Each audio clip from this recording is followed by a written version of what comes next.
Mà thịt mỡ và đồ chiên rán. Eo ơi, ngán chết. Thế mà cũng ăn được. Thảo nào trong mầm cú xấu đi bao nhiêu. Tàu đường Cái cái tàu nào gọi là tàu tốc công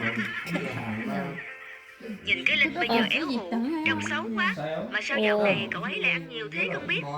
Suốt ngày chỉ ăn với ăn thế thì chả hổ ra. nó rất khởi đấy. Thật, ngày với cậu ta ăn cả chục.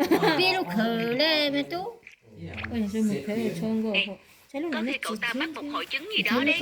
Chứ không tự nhiên mà ăn nhiều một cách khó hiểu như vậy đâu. Có khi thế. 삐로 그래 Dạo này cũng chả thấy chơi với ai.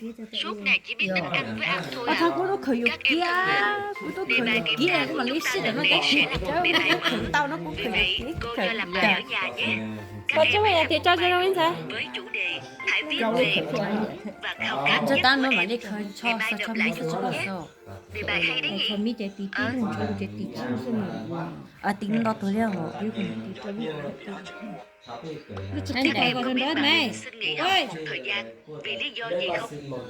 Dạ, bạn ấy có nói là bạn ấy xin nghỉ vài hôm để vào viện chăm sóc mẹ ạ.